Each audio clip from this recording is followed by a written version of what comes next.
Order. Give the call to the member for Werriwa. Thank you, Mr Speaker. My question is to the Minister for Veterans Affairs. What action is the Albanese government taking to respond to the Royal Commission into Defence and Veteran Suicide?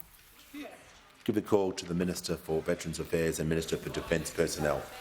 Thank you, Speaker, and I thank the member for Werriwa for her important question and for her advocacy on a continued basis that I've engaged with her on behalf of her 1,500 veterans in her community, as do all members of this place advocate on behalf of their veterans, and that is a very good thing.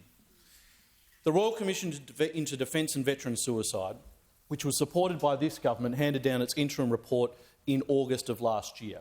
And I'm proud that in September I was able to present the government's formal response to that interim report, a sign of a good, competent government getting on with the job that is required of it by the Australian public, getting on with the job of implementing those recommendations.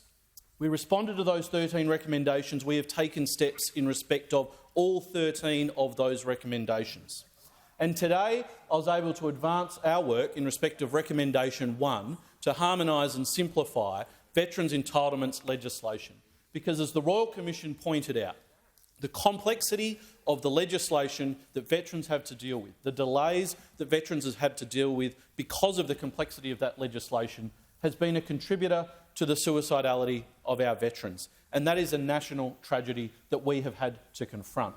And that's why today I announced our pathway for consultation, the Veterans Legislation Reform Consultation Pathway, setting out a way forward for us to improve the circumstances for our veterans, looking at an alternative way, closing out the two older schemes that have been in existence for now well over 100 years, over a century, and moving forward for new claims to be dealt with under the remaining 21st century scheme.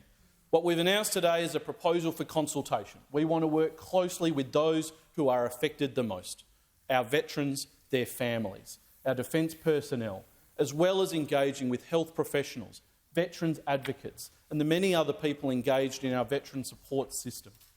So we'll be taking this pathway out for consultation, listening to people and their views, making sure that we get this right on behalf of our veterans. And I very much look forward, as well as engaging in those direct consultations around the country with organisations, with individuals, to engaging with the opposition, with the crossbench parties, with the independents, to make sure that we can all deliver a better future for our veterans and families. Because if we don't, there will be lives that will continue to be lost. Yeah.